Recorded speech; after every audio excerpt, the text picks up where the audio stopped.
civil war, there's no victory. There are no monuments, only monuments to the dead. Nothing to be proud of in the Civil War. Extreme bitterness. It left a lesion in my mind that I don't believe I've got over yet. Most disastrous bitterness. But it also acted as a spur in my official life. And we Republicans could do it better than those bastards. My father was an unrepentant soldier of the Republic.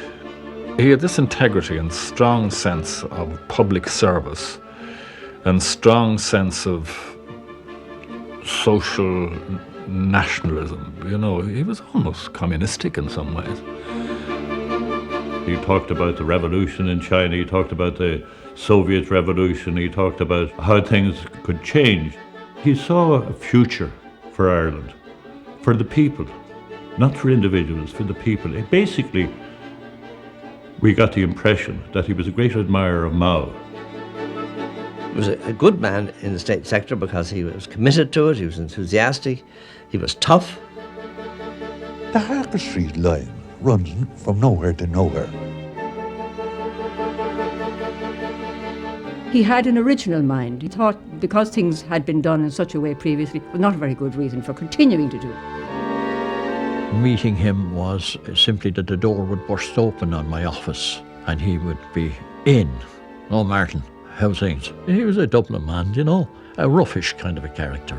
He was a person who had no time for ceremony, he had no time for hierarchy, he had no time for established ways of doing things. Will you sign this act? Will sign that? Come on, give it to me. I don't know of anybody who could have fitted the bill as well as Andrews. He was volatile, he was impatient, he was this, that and the other, but he still drove, and drove correctly. Todd Andrews, controversial, irascible, authoritarian. As a public servant, one of the power brokers of 20th century Ireland. Highly political, but never elected. Yet in tourism, electricity, in railways, in broadcasting, he was influential. But in the bogs, he effected a revolution.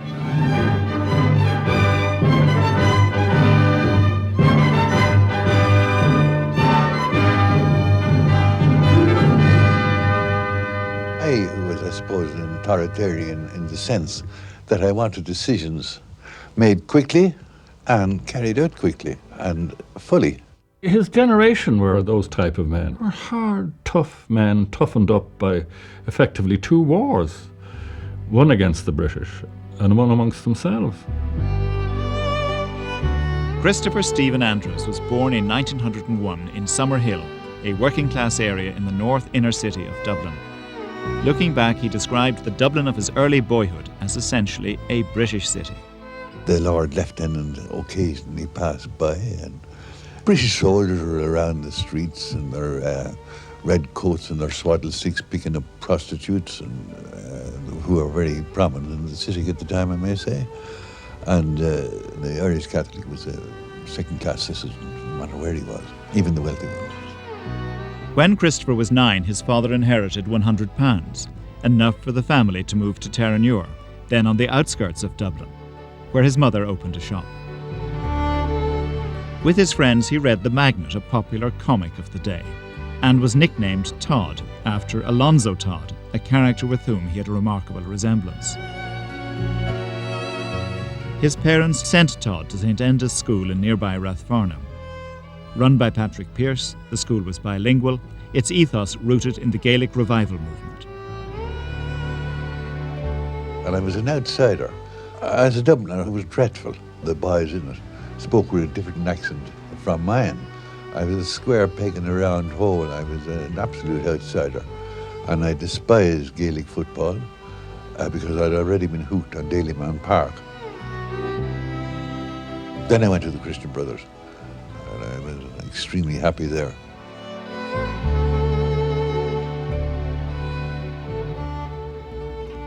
Despite the fact that I'd left St Enda's, Pearse fascinated me, and as a child I used to go around to every area in which he was, and they used to have these volunteer parades in Larkfield and St Enda's. At 15, Todd was recruited to the Volunteers and participated in the War of Independence. In March 1920, just 18, he was arrested and sent to Mountjoy Jail, where he went on hunger strike, and was soon released. On November the 21st, 1920, Bloody Sunday, he was sent with 2 others to assassinate a British intelligence agent. I saw some Thomas Davis lecture.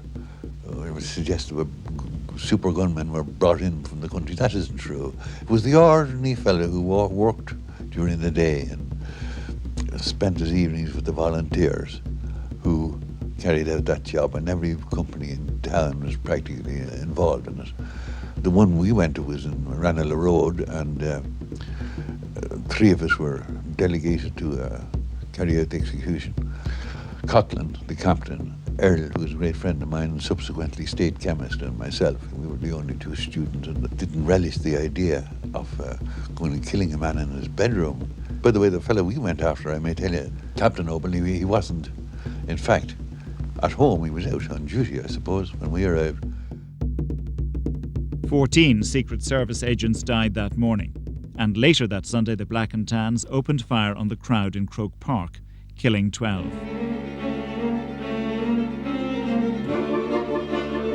Todd Andrews was contemptuous of what he saw as the compromise involved in the treaty settlement, and he bore arms against the newly established Free State in the Civil War. He was interned, delaying the completion of his degree at UCD. The Civil War he found an embittering experience, as he did the fact that IRA volunteers were now excommunicated by the Roman Catholic bishops. Allegiances formed in these years would prove enduring. To have opposed the treaty was not an aid to one's career prospects in the Irish Free State. In 1927, he got his first job and married Mary Coyle. The job was with the Irish Tourism Association. I didn't like it or anything about it. I had the typical Sinn Féiners prejudice against tourism as creating a nation of chambermaids and jarvies and boatmen in Killarney who I didn't like anyway. The newcomers are enchanted by the magic of the country. In 1930, he took another job in the public sector with the ESB. Its establishment he accepted as one of the Free State government's achievements, as was the Shannon scheme. I was put in a job to keep an accountant's eye on an engineer. The place was staffed with engineers who weren't trained for the jobs at all, and the place was chaotic, totally chaotic on the accounts end of it. Technically, it was very good. It was like RT in the beginning. It started off on a marvellous technical advantage. The engineers running the ESB were first class, management level. It was absolutely chaotic. Andrews' qualities as an administrator were noticed, and he was soon in charge of the district offices of the ESB. Politically, he remained contemptuous of the Free State government. They were fundamentally and philosophically useless to the Irish nation as far as the economic development of the country. They did one thing. They brought in a civil service, an incorruptible civil service, plus the Shannon scheme, and nothing else. Wasted years, absolutely wasted years. A founder member of Fianna Fáil, Andrews was an enthusiastic supporter of De Valera's victory in the 1932 election. In all our work, it will be noticed that there is deliberately a strong bias towards rural rather than city life. There was a great spirit of get up and do amongst Fianna Fáil at that time. I mean, Fianna Fáil would have moved mountains at that time. We would have done anything. And our own personal convenience or likes or dislikes weren't of interest. We would do whatever we were asked to do. Fianna Fáil was impatient to exercise power, and they had many election promises to keep, including a promise to develop the bogs. And in 1933, Sean Lemass initiated the building of a briquette factory in Kildare. In Cabinet, however, it was Frank Aiken who was turf's greatest champion. Frank Aiken was really the person who created the conditions necessary and possible for Bord na Móna. And actually, I was taken in, I may tell you, by Sean Lemass to get Aiken off his back. Andrews' knowledge of turf production was nil, but nobody doubted his organisational skills, nor his commitment to Fianna Fáil. Bog improvement schemes were introduced to try to improve the quality of the fuel, and in the early years, Andrews established turf cooperatives to help market the turf. Even turf cutting competitions were held, with De Valera in support. Andrew's greatest difficulty was his relationship with the civil service. Well, I had nothing when he rows with the civil service. I just did one bloody row after another. And I wound up by abusing the secretary of the department, Leyden, whom I was supposed to be responsible, calling him all sorts of names. He felt that the bureaucratic machine worked too slowly, and patience was never one of my father's strongest points. Andrew's impatience paid off. In 1934, the Turf Development Board was established, independent of the civil service. Andrews appreciated how much he had still to learn and suggested that he lead a research group to Germany and the Soviet Union. So I proposed to Leyden that we should go and have a look at the turf in Germany and Russia. And rather to my astonishment, Leyden agreed and he put it up to finance, and it was a major operation. We went through Germany, saw the German bogs. Germany was quite a revelation to me. It was the very beginning of the Nazi regime, and it was quite an exciting place at the time. Andrews was astounded by what he saw in Russia. Almost half of their peat production was used to generate electricity. The Russians were hospitable hosts, willing to share their expertise. He reported to Lemass that Irish bogs could be used on a large scale for power generation. The Clonsart bog, 8 square miles of potential fuel situated 40 miles from Dublin.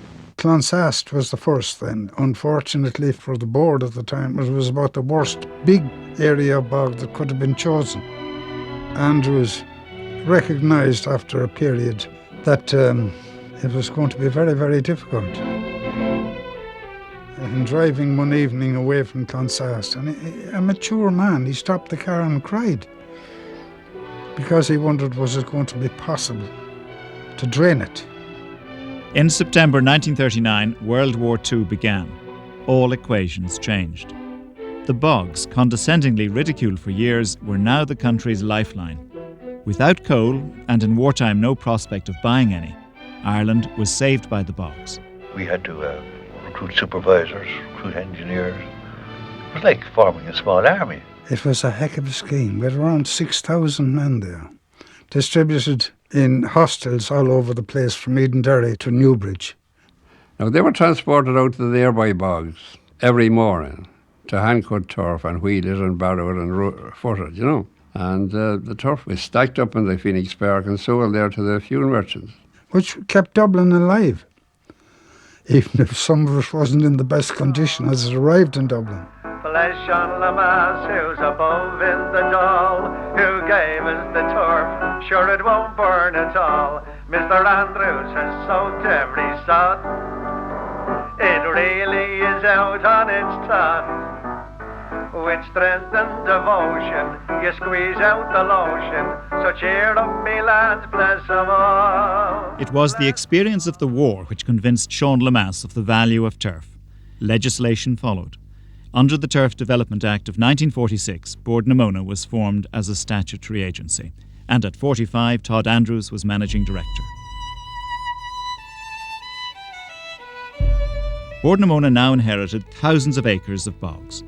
Expectations of what the bogs could and should deliver to the nation's economy had been transformed. This was the greatest challenge thus far of Andrews' public career. First thing that Todd did over a period of time when the company was established as Bord na Móna was to recruit good staff. His strong point was he had an amazing gift for picking out good people. That's terribly important that you surround yourself with people better in every way than you are yourself, more expert. Also, you want to keep your accounts straight. When he came down for the selection of a storeman, and we put 4 or 5 names in front of him, and he grunted and said, "Who's next?" And eventually we came to one and there was silence. And he said, have you lost your tongues? And one of the engineers said, well, he's a bit of a... That's it, he said. That's what I wanted to hear. No more. We'll settle on him. He had to create an organisation, devise departments that would take on different responsibilities like building, machine development, machine acquisition, drainage, and so on.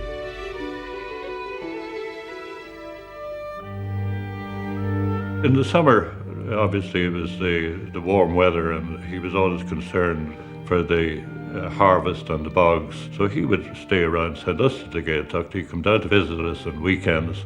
I think the only time he got a rest in the summer of my memory was when he got some sort of carbuncles on the back of his neck, and he was literally run down. And he was consigned, for the use of a better word, to Carrow to his family, where his devoted wife looked after him for 2 months, and he was rehabilitated.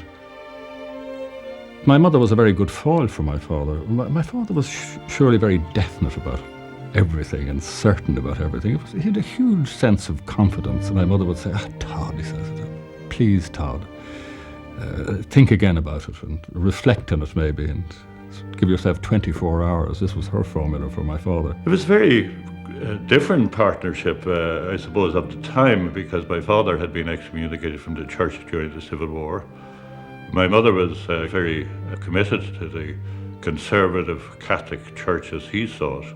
He felt so offended that the church had taken the side against the volunteers of the time. He never forgave the church for that, quite frankly, and he always was antagonistic to the church, and he tried in every way possible to oppose the dominance of the Catholic Church. He wanted a pluralist society here.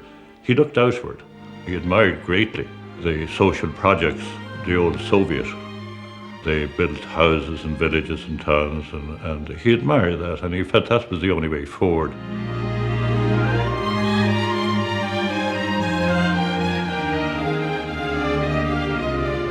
It's clear that he was anxious to give people employment.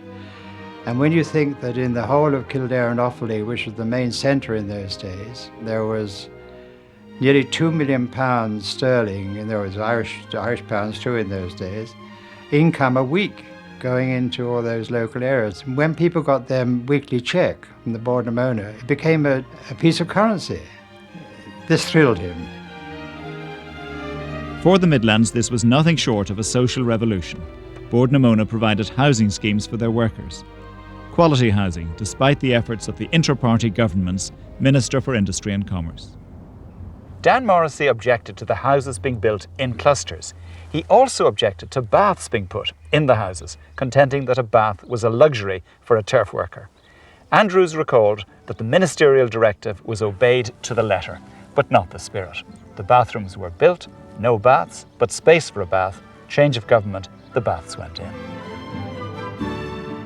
Typical of him, they had to look well, green in the front of them, social looking, not just houses stuck in the middle of a field. They were a small village effect everywhere he built.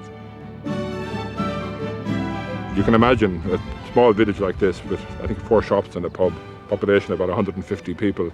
They brought in 100 families, and this had a big impact on the town, big impact on businesses in the town.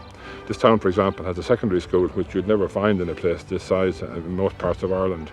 Some interesting impacts as well in terms of bringing in an industrial workforce into a rural community. The local farmers and business people who were paying low wages were suddenly faced with competition for workers, because now Bord na Móna was providing well-paid employment. The trouble is that much of the turf being produced was not just for domestic consumption. It was for making electricity, but it greatly increased the cost of making electricity. The cost of that, in terms of the impact on the whole economy, was set on one side in favour of the short-term social benefit of keeping some kind of employment locally. No doubt about its value in social terms. Here's a native product. It's our own, and we must develop it. So whether it was economic or not didn't concern him that much, I think, at the time. You have to remember that in the race unconscious of the Irish people, turf is a bad word.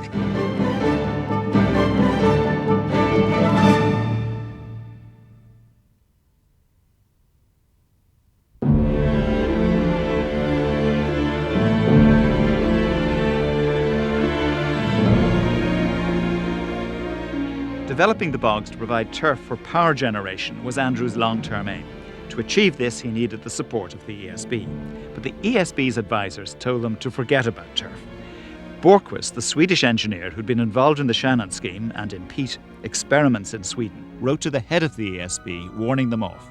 He wondered how people could be quite so ignorant about the calculation of costs as are the turf people. every possible thing they could do to block the use of turf and make it difficult. They did it. And I began to think it was some personal grievance they had against me. Wasn't prepared to take that line down, and I quite prepared to shove it down their neck whether they liked it or not. The ESB mandate was to produce cheap electricity to as many consumers in the country as was possible. And this they took very much to heart. Sean Lemass, prompted by Andrews, put pressure on the ESB to examine the viability of turf for power generation. ESB would have been under the impression that they were only being asked to investigate peat. They would have liked, as any company would, to have been given some sort of an undertaking that if the costs of this were excessive, that they would be reimbursed for that. But no such guarantees were there, so therefore ESB were against it. The ESB was also facing costs with the rural electrification scheme. Todd Andrews was unsympathetic. He insisted that using peat to generate electricity was in the national interest and reflected Fianna Fáil's emphasis on self-sufficiency. Lemass agreed, stating that the government was placing a brick wall around the country. Irish fuel must be used. Whatever the costs to them, the ESB was now directed to produce electricity from peat. Reluctantly, the ESB began a programme of building power stations across the Midlands. But that battle won, Andrews sought more. He now requested the government to persuade the ESB to build power stations to burn milled peat. With milled peat, you could build up reserves of milled peat more easily during the better years with huge stockpiles. It wasn't so easy with sod peat. In the case of sod peat, it required very, very large numbers of labour, whereas milled peat, 90% of the people it required would have been drivers and people who would have found the work very, very much easier. ESB had achieved and learned how to burn the sod peat, and were starting to get comfortable with it and starting to overcome the technical problems for themselves. But here we had milled peat now, which was half water really. In milled form, peat was wetter. The ESB weren't convinced that it would even burn. Costs of production would rise. But Andrews knew that sod turf could not guarantee Boardnamona's future. They also had 10 years' experience of burning milled peat to make briquettes in Lollymore. We knew it was being done quite successfully in Russia. And we also knew we were burning the darn stuff in the power station in Lollymore factory. The stuff was burned quite successfully. The issue was as clear as a whistle. We knew if the goddamn Russians could do it, we could do it. Andrews lobbied the government, still the inter-party government. Labour's Bill Norton was the minister with the decision. He sided with the ESB. If turf had to be used, then sod peat, rather than milled peat, would be burned in the new power station at Ferban. Andrews was not amused. He had a feeling that turf was the poor man's fuel, and it was seen in that context. He had a feeling that he was being sidelined in the ESB Boardnamona context or contest, if you wish. But after the 1951 election, Norton was gone, and Lemass back behind the minister's desk. A famous board meeting was held in the Department of Industry and Commerce, and the chairman was Sean Lemass himself, and the two boards of the ESB and Boardnamona were there. And it was not a very friendly affair, this meeting. Some of the language was rather flowery, to put it mildly.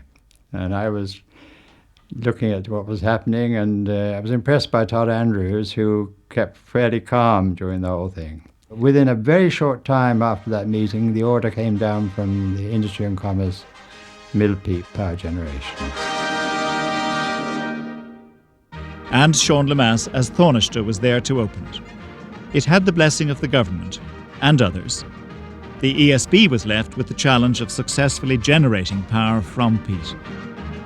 There is no doubt about it that the fact that Todd Andrews and all the people he dealt with at government were of the same political party and such like, that this would have made matters very much easier. Todd used to report to the minister of the day regularly, and you notice it when the coalition governments were in at different times. He went in just as often. He recognised the body politic and the power of that body politic, and they could make things happen. So he had to convince them of the rightness of the course he took. In 1956, Andrews was invited by the Soviet government to again inspect their approach to peat development. This invitation he saw as recognition of Bordnamona's achievements. But visits behind the Iron Curtain to communist Russia were criticised from some pulpits. Indeed, the return visit by Russian officials to Ireland prompted Catholic protests. We stand for God and for His glory. The atmosphere in the country was anti-Russian, anti-communist. Not as I saw it at the time, but anybody knew what the hell a communist was. Let's be clear, the church was too strong in that regard. And the fears were of Dr. McQuaid. So the visit was somewhat surreptitious initially.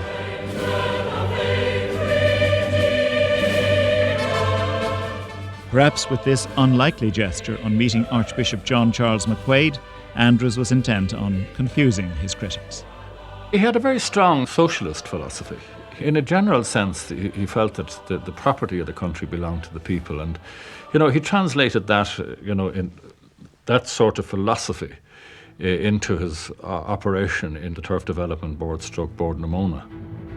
He believed implicitly himself that he would eventually succeed, and he imbued others with the same idea. When it came to 58, he said his work was finished in Bordnamona, and in a sense it was, you see, because all the battles were over by then. Andrews was now ready for a new challenge. In the summer of 1958, Sean Lemass called him to his office and proposed the job of chairman and managing director of CIE. The transport company was ailing, losing money. Would Andrews provide the remedy? I was working in the medical department at the time. I remember great excitement. Did you hear who we have as our new chief executive?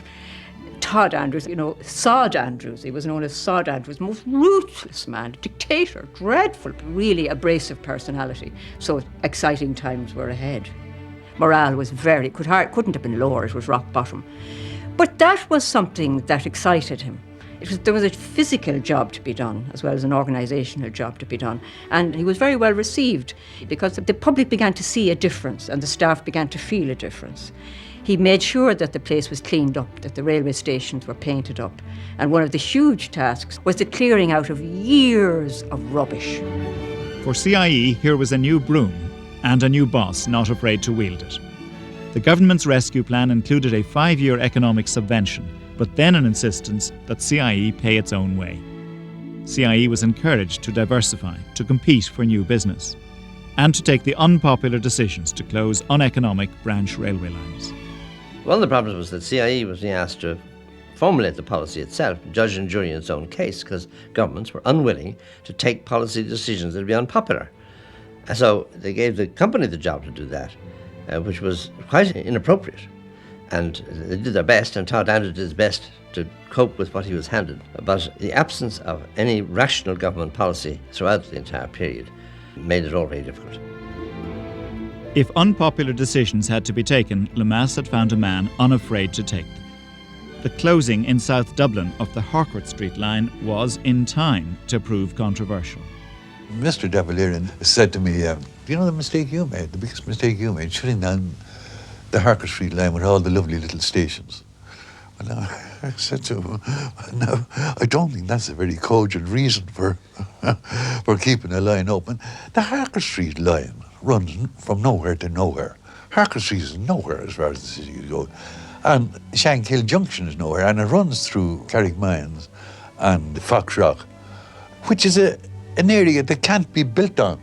There's no possibility of development on it. I wouldn't say that he wouldn't admit that he was wrong about the Harcourt Street line, but I think he didn't believe in 20/20 vision hindsight.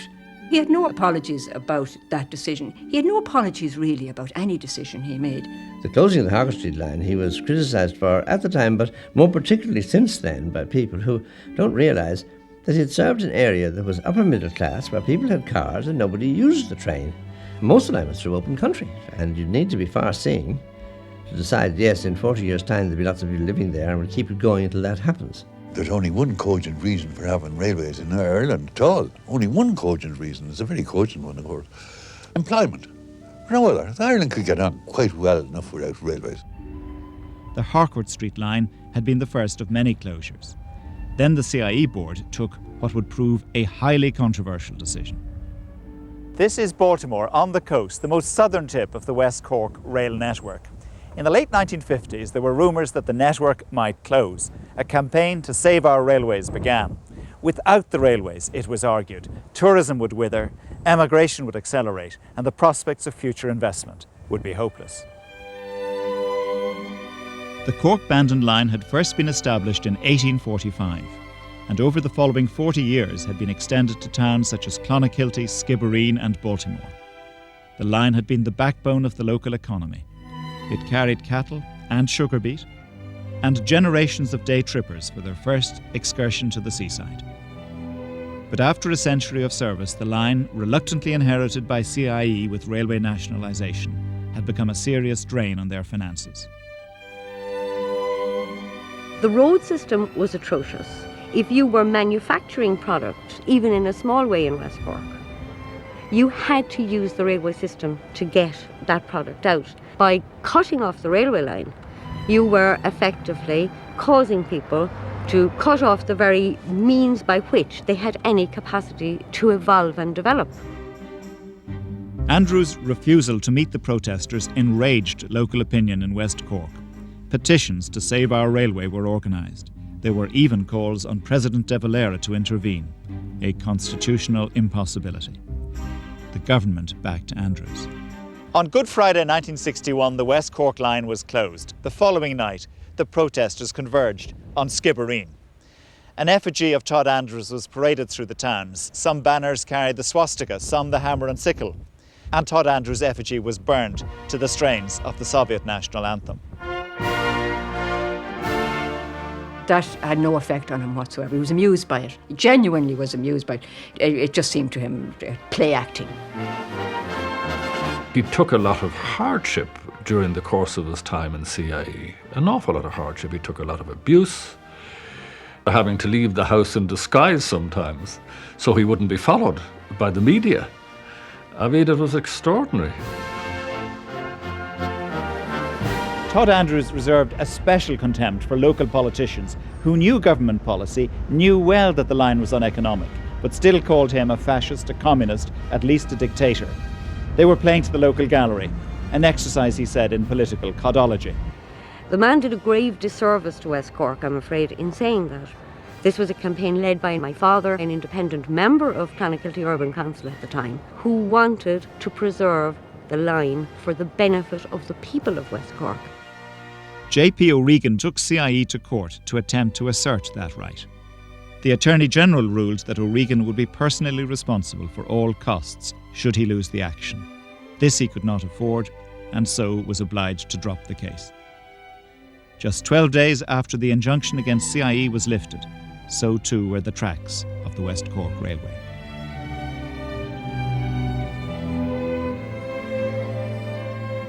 When Andrews had taken up the reins in CIE, the company was losing millions of pounds annually. When CIE had been formed with the nationalisation of the railways, they had inherited a transport system which in the long term was not viable. The Beddy report in 1958 called for rationalisation. The politicians brought in the legislation and had chosen Andrews to deliver the change. In attempting this, he had difficulties, to his dismay, with the CIE unions, especially the bus unions. He had hoped they would recognise what he saw as his left-wing credentials. But when he retired on his 65th birthday, it can be said that he had transformed the company. After nearly 40 years of marriage together, Todd's wife Mary died.